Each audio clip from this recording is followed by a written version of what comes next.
নমস্কার। আশা করছি সবাই ভালো আছেন, সুস্থ আছেন এবং যথাযথভাবেই নিজের যত্ন নিচ্ছেন। আজ 4 মে সকালবেলা দিনটা শুরু হয়েছিল আর 5টা দিনের মতোই। সকালবেলা উঠে গাছগুলোকে দেখাশুনো করা, বারান্দায় যাওয়া, বারান্দায় গিয়ে বারান্দার গাছগুলোকে দেখাশুনো করা, সমস্ত কিছুই চলছিল স্বাভাবিক নিয়মে। কিন্তু মনের মধ্যে কোথাও একটা উত্তেজনাও কাজ করছিল, কারণ আজকে হতে পারে এটা একটা পরিবর্তনের দিন কিংবা আবার একটা কুৎসিত প্রত্যাবর্তনের দিন। কিন্তু আমাদের ভাগ্য সহায় ছিল বলেই মনে হয় যে আজকের দিনটা শেষ হলো ভারী সুন্দরভাবে। আজ ছিল পশ্চিমবঙ্গ বিধানসভার নির্বাচনের ফলাফল ঘোষণার দিন। সাধারণত নির্বাচন হয়ে যাওয়ার পর তার ফলাফল ঘোষণাতেও একটা উত্তেজনা তো থাকেই, কে জিতলো কে হারলো। আর বিশেষ করে এই বছর আমরা সবাই পরিবর্তনের পক্ষেই ভোট দিয়েছিলাম। এবার যে 93% ভোট পড়েছিল দুটি পর্যায়ে পশ্চিমবঙ্গে, যা ছিল একটি রেকর্ড নাম্বার।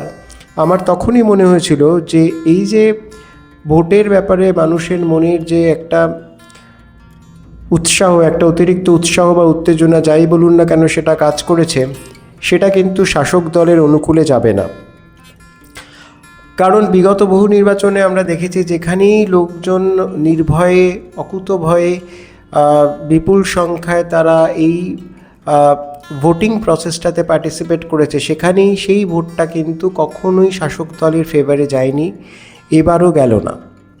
সকাল থেকে চারিদিকে ছিল একটা বন্ধের মেজাজ, রাস্তাঘাটে গাড়ি ঘোড়া একদমই কম।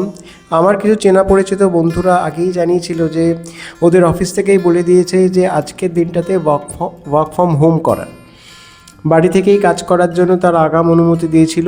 আমার তো কোনো ব্যাপারই না, আমার তো ওয়ার্ক ফ্রম হোমই চলছে। তো সকাল সকাল আমার গাছগুলোকে পরিচর্যা করে চলে গেলাম চা খাওয়ার জন্য। কিন্তু মাঝে মাঝে মনে হচ্ছিল যে রেডিও বা টিভি যাই বলুন না কেন, সেটা খুলে বিভিন্ন সংবাদ মাধ্যম থেকে ভোটের ফলাফলের গতি প্রকৃতিটা জানা, কিন্তু তার সঙ্গে সঙ্গে একটা অদ্ভুত ভয়ও কাজ করছিল যদি সেরকম কিছু না হয়। কারণ এত বছর ধরে আমরা দেখে আসছি, গত 15 বছর ধরে আমরা চলেছি একটা স্বৈরতান্ত্রিক শাসন ব্যবস্থার মধ্যে দিয়ে। আমাদের যে শাসক দলটি ছিল তারা যে শাসন যন্ত্রটি পরিচালনা করছিলেন সেটা একেবারে সেই হীরক রাজার দেশের মতো। আমাদেরও বারবার বলতে ইচ্ছে করছিল যে দড়ি ধরে মারো টান, রাজা হবে খান খান। এখানে তো রাজা নয়, রানী যাই হোক, হোয়াট এভার। স্বৈরতান্ত্রিক শাসন ব্যবস্থার বিরুদ্ধে মানুষ বিভিন্ন সময় বিভিন্নভাবে সংগ্রাম করে সেই শাসন ব্যবস্থাকে অকেজো করেছে, তাকে দূরে ছুঁড়ে ফেলে দিয়েছে। আমাদেরও বোধহয় আজকে সেই দিনটাই আমাদের জন্য অপেক্ষা করছে। চা শেষ করে ছাদে এলাম গাছগুলোকে একটু দেখাশুনো করার জন্য। আশপাশটা দেখলাম একেবারে থমথমে, রাস্তাঘাটে গাড়ি ঘোড়া একদমই নেই, যদিও আজকে সোমবার। আর সবচেয়ে মজার ব্যাপার হলো এই প্রথম একটা রবিবার আমরা কাটালাম যখন প্রত্যেকটা মানুষই চাইছিলেন এই রবিবারটা কত তাড়াতাড়ি শেষ হবে, আমরা সোমবারে গিয়ে পৌঁছবো। ভোটের ফলাফল মোটামুটি আসতে আরম্ভ করেছিল, সেই সঙ্গে চলে এলো আমার আজকের সকালের জলখাবার, দুধ কর্নফ্লেক্স। খেয়ে দিয়ে তো চানে যাব, তারপরে যাব ঠাকুরঘর। চলেও এলাম ঠাকুরঘরে, কিন্তু মন পড়ে রয়েছে সেই ভোটের খবরে। যদিও ভোটের খবর আমাদের পক্ষে কিছুটা অনুকূল, কারণ ইতিমধ্যেই শাসক দল পিছিয়ে পড়তে শুরু করেছে, তবুও একটা হাড্ডাহাড্ডি লড়াই চলছিল সকালবেলা ঘন্টা দুয়েকের মতো। কিন্তু তারপরেই যে হঠাৎ একটা ল্যান্ডস্লাইড শুরু হলো, তার সামনে শাসক দল আর মাথা তুলে দাঁড়াতেই পারল না। কোথাও কোথাও দেখলাম যে তাদের দলীয় কার্যালয়ে তালা পড়ে গেছে, ইত্যাদি ইত্যাদি। সকাল থেকে দেখলাম যেরকম রাস্তাঘাটের অবস্থা যা ছিল তাই। একটা দিক থেকে বাঁচোয়া, সারাদিন আমাদের যে গাড়ি ঘোড়ার একটা কোলাহল সহ্য করতে হয় সেটা আজকে হয়নি। আর টিভির পর্দা থেকে তো আজকে চোখ ফেরাতেই পারছিলাম না, যদিও অফিসে কাজের চাপও ছিল। ইতিমধ্যেই বিভিন্ন জায়গা থেকে খবর আসতে শুরু করেছে, দলীয় প্রার্থীদের জেতার খবর আসতে আরম্ভ করেছে, সেই সঙ্গে শুরু হয়েছে উচ্ছ্বাস। তবে একটা কথা জানাতেই হয়, এবার নির্বাচন কমিশন যে সুষ্ঠুভাবে নিয়ম মেনে যেভাবে একটা কঠিন পরিস্থিতির মধ্যেও একটা সমস্ত ভোটারদের জন্য একটা নিরাপত্তার বলয় তৈরি করে পুরো ভোটের প্রসেসটাকে পরিচালনা করলেন, সে ব্যাপারে তাকে কুর্নিশ করতেই হয়। বিকেলে এসেছিলাম ছাদে, ততক্ষণে মোটামুটি আমাদের জনাদেশ জানা হয়ে গেছে, কিন্তু মেইন যেটার প্রতি আমাদের একেবারে আমরা উৎকণ্ঠার সঙ্গে চেয়ে বসে আছি সেটা হচ্ছে আমাদের বিধানসভা অর্থাৎ ভবানীপুর বিধানসভার ফলাফল নিয়ে। সেটা এখনও এসে পৌঁছচ্ছে না, কখন পৌঁছবে বিকেল পর্যন্ত তখনও জানি না। হঠাৎ খবর এলো যে সেখানকার গণনাটা বন্ধ হয়ে গেছে। এই গণনাটা চলছিল আমাদের বাড়ি থেকে বেশ কিছুটা দূরেই। একবার মনে হচ্ছিল যে যাই, তারপরে ভাবলাম যে শুধু শুধু গিয়ে যদি একটা ঝামেলায় জড়িয়ে যায় তাহলে তো মুশকিল হবে, কারণ যেখানে গণনা কেন্দ্র সেখান পর্যন্ত তো আর গাড়ি করে যাওয়া যাবে না, তার অনেক আগেই আমাকে গাড়িটা ছেড়ে হেঁটে হেঁটে অত দূর যেতে হবে, তারপরেও ওখান থেকে ফিরে আসাটা একটা সমস্যা যদি কোনো ঝামেলা হয়। কী আর করা যাবে, বাড়িতেই রইলাম। আর ততক্ষণে পাড়ার দেখলাম বিজয় মিছিলও বেরিয়েছে, যদিও মিছিল কোনো রকম মিছিল করা এই ভোটের ফলাফল উপলক্ষে তার উপর নির্বাচন কমিশনের একটা বিধিনিষেধ ছিল, তবুও মানুষের উচ্ছ্বাস তো সব কিছু মেনে চলে না, এক্ষেত্রেও তাই হয়েছে। মানুষজন কিছু কিছু জায়গায় ছোট ছোট বিজয় মিছিল করছেন এবং রাস্তাঘাটে গাড়ি ঘোড়ার সংখ্যা বেশ কম। এদিকে সুজয়ও আজকে বেশ খুশি, কারণ ওদের বাড়ি হচ্ছে দক্ষিণ 24 পরগনায়। সেখানে শাসক দল যে ধরনের মানসিক এবং অর্থনৈতিকভাবে এদের নির্যাতন করে তাতে এরাও খুব তিতিবিরক্ত হয়ে গেছিল। ও ভীষণ খুশি আজকে। আকাশে দেখলাম খুব মেঘ করে এসছে, ভাবলাম বৃষ্টি নামবে, কিন্তু দুর্ভাগ্যবশত আজকে আর বৃষ্টি হলো না। একটা দমকা হাওয়ার সঙ্গে সঙ্গে মেঘটা কেটে গেল। সুজয় আমার কাছে মিষ্টি খেতে চেয়েছে, ওকে একদিন খাওয়াতে হবে, দেখি কবে খাওয়াই। যেদিনকে নতুন মন্ত্রিসভা শপথ নেবে সেদিনকে খাওয়াবো। আমাদের যে বিধানসভা কেন্দ্র তার ফলাফলটা তো এখনও জানতে পারিনি, তাই সেটা জানার জন্য আবার টিভির পর্দায় চোখ রাখতেই দেখলাম যে আমাদের মাননীয় প্রধানমন্ত্রী তাদের দিল্লির বিজেপির সদর দপ্তরে পৌঁছে গেছেন একেবারে বাঙালি বাবুর সাজে। ভারী সুন্দর লাগছিল দেখতে। এটা বাঙালির জাতীয় পোশাক। উনি যে আজকের এই দিনে এই আমাদের বাঙালির যে জাতীয় পোশাক সেটারও একটা অন্যরকম মর্যাদা দিলেন, সেটা দেখতেও বেশ ভালো লাগছিল। আসলে এতদিন ধরে আমরা যে একটা দমবন্ধ পরিবেশের মধ্যে কাটাচ্ছিলাম, সেইটা কাটিয়ে উঠতে পেরে সবাই একটুখানি স্বস্তির নিঃশ্বাস ফেলছি আজকে। আমরা এতদিন ধরে যে অকথ্যভাবে নারী নির্যাতন, অকথ্যভাবে পুলিশকে একটা দলদাসে পরিণত করা, অশ্লীলভাবে দেশের আইন শৃঙ্খলাকে একেবারে তলানিতে নিয়ে যাওয়া, স্বজন পোষণ, দুর্নীতি, এসব তো আছেই। সেই সঙ্গে সঙ্গে এটাও আমার কাছে সবচেয়ে বেশি চ্যালেঞ্জিং মনে হতো যে এই শাসক দল দেশের আইন ব্যবস্থার কোনো তোয়াক্কাই করে না। সন্ধেবেলায় এলাম ঠাকুরঘরে, ভাবলাম বিকেলবেলা অর্থাৎ সন্ধেবেলা একটু বেরোবো। ঠাকুরঘর থেকে ফিরে দেখলাম মাননীয় প্রধানমন্ত্রী এখানে বক্তৃতা দিচ্ছেন।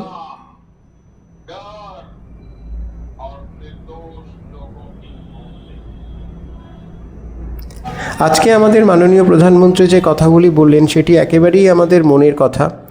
তিনি এটাও স্মরণ করিয়ে দিলেন যে এই বাংলাতেই কিন্তু জনসংঘ তৈরি হয়েছিল স্বর্গীয় শ্রী শ্যামাপ্রসাদ মুখার্জির হাত ধরে সেই 1951 সালে।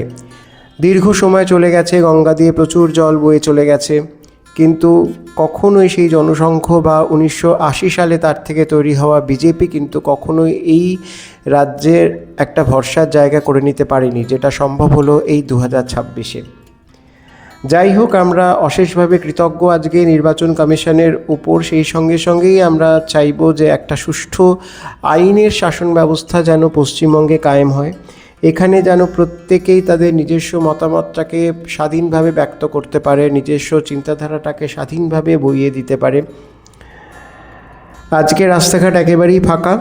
আমার ইচ্ছে ছিল আজকে একটু মায়ের মন্দিরে যাওয়ার, ভেবেছিলাম রাস্তার থেকে একটু মিষ্টি কিনবো, কিন্তু যে মিষ্টির দোকানে যেতে যাব সেই মিষ্টির দোকানে দেখলাম যাওয়া যাবে না, রাস্তা বন্ধ। তারপরে চললাম আরও দূরে, প্রায় গড়িয়াহাটের কাছাকাছি, সেখানেও গিয়ে দেখলাম দোকানপত্র দোকানপাট সব বন্ধ। আজকে রাস্তার দোকানপাট তো খুলেই নি, বড় বড় দোকানগুলোও বন্ধ। তারপরে লেক মার্কেটেরই ওই সেন মহাশয় থেকে মায়ের জন্য মিষ্টি কিনে চললাম আমরা মন্দিরের উদ্দেশ্যে। কিন্তু তখনও মনের মধ্যে একটা উৎকণ্ঠা কাজ করে চলেছে যে ভবানীপুর বিধানসভা কেন্দ্রের ফলাফলটা এখনও জানা হয়নি, সেটা তো জানতেই হবে। আমাদের প্রার্থীকে তো জেতাতেই হবে, কারণ সেটা না হলে পরে এই জয়ের মধ্যে কোথাও না কোথাও একটা কি বলবো, একটা কাঁটা এসে যেন বুকের বাদিকে বিঁধবে। তাই স্বপন গাড়ি চালাচ্ছিল, কিন্তু আমাদের সবারই মন আর চোখ দুটোই ছিল মোবাইলের পর্দায়, কারণ সেখানে ক্রমাগতভাবে আপডেট আসছিল। কিন্তু যতক্ষণ আমরা গাড়িতে ছিলাম ততক্ষণ আমরা সেই রকম কোনো আপডেট পাইনি। হঠাৎ করে একটা আপডেট এলো যে শুভেন্দু অধিকারী অর্থাৎ আমাদের যিনি প্রার্থী তিনি কিছু ভোটের ব্যবধানে এগিয়ে গেছেন। যাই হোক, আমরা গেলাম মায়ের মন্দিরে, মাকে প্রণাম করলাম। মায়ের প্রতি মায়ের যে মা আমাদেরকে যে বিপদ থেকে আজকে উদ্ধার করলেন তার জন্য তার কাছে অশেষ কৃতজ্ঞতা জানিয়ে মাকে প্রণাম করে আবার ধরলাম বাড়ির পথ। বাড়িতে আস্তে আস্তে সেই একই অবস্থা, রাস্তায় ক্রমাগতই আমাদের চোখ চলে যাচ্ছিল টেলিফোনে মোবাইলের পর্দায়, সেখানে আপডেটের জন্য আমরা অপেক্ষা করছিলাম। মাঝখানে দাঁড়ালাম একটু গাছের দোকানে, ভাবলাম কিছু গাছ কিনে নিয়ে যাই আজকের এই দিনটাকে স্মরণীয় করে রাখতে। এই গাছগুলোকে দেখলে পরেই আজকের দিনটা মনে পড়বে। আজকের দিনটা সত্যিই পশ্চিমবঙ্গবাসীর কাছে একটা ঐতিহাসিক দিন।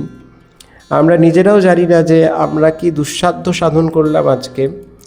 আর সবচেয়ে বড় কথা যে আগে যেমন আমরা দেখেছি, যখন 2011 সালে প্রথম ক্ষমতা বদল আমি দেখেছিলাম পশ্চিমবঙ্গে আমার জ্ঞানত অবস্থায়, তখন কিন্তু একটা প্রচণ্ড রক্তক্ষয়ী কিছু ঘটনার মাধ্যমে সেই পরিবর্তনটা এসেছিল। কিন্তু এই পরিবর্তনটা যে এভাবে আসবে সেটা আমি কল্পনাও করতে পারিনি। পশ্চিমবঙ্গে নির্বাচন মানেই মানুষের মৃত্যু, পশ্চিমবঙ্গে নির্বাচন মানেই কিছু মানুষের ঘর পুড়ে যাওয়া, তাদের একেবারে রাস্তায় নামিয়ে আনে পুরো ব্যাপারটা। সেই জন্য আমরাও চাইছিলাম যে পশ্চিমবঙ্গে কি অন্যান্য রাজ্যের মতো ভোট হতে পারে না, যেখানে মানুষ নিজের প্রাণের টানে, মনের টানে, নিজের দায়িত্ববোধের টানে রাস্তায় নেবে নির্ভয়ে ভোট দেবেন। কিন্তু এবার আমরা সেটা উপভোগ করেছি, যদিও সেটা ছিল একটা প্রচণ্ড রকম কি বলবো নিরাপত্তার বলয়ে মোড়া, কিন্তু তবুও আমরা কিছুটা হলেও সেই ব্যাপারটা উপভোগ করতে পেরেছি। আমরা স্বাধীনভাবে ভোট দিতে পেরেছি। আমাদের নির্দিষ্ট ভোটাধিকার থেকে আমাদের কেউ এই বছর আর বঞ্চিত করতে পারেনি। সেই জন্যেই বোধহয় এবার ভোটের হারটাও ছিল অত্যন্ত বেশি। বাড়ি ফিরতেই শুনলাম যে শুভেন্দু অধিকারী অন্তত 10,000-এরও বেশি ভোটে এগিয়ে রয়েছেন, এবং সবশেষে এলো সেই কাঙ্ক্ষিত খবর, উনি 15,114 ভোটে জিতে গেছেন। তো আজকের দিনটা খুব ভালোই কাটলো। আপনাদেরও আশা করি ভালো কেটেছে। পশ্চিমবঙ্গবাসী হিসেবে আমার একটাই বক্তব্য, সেটা হচ্ছে এবার যেন আমরা একটা সুষ্ঠু স্বচ্ছ শাসন ব্যবস্থা পাই, যেখানে প্রতিটা মানুষ যেন তার নিজের অধিকারকে বুঝে নিতে পারেন। চলুন তাহলে দেখা হচ্ছে আর একটা নতুন ভোরে। আপনারা সবাই ভালো থাকবেন, সুস্থ থাকবেন, আর চ্যানেলটি সাবস্ক্রাইব করে আমার পাশে থাকবেন। নমস্কার।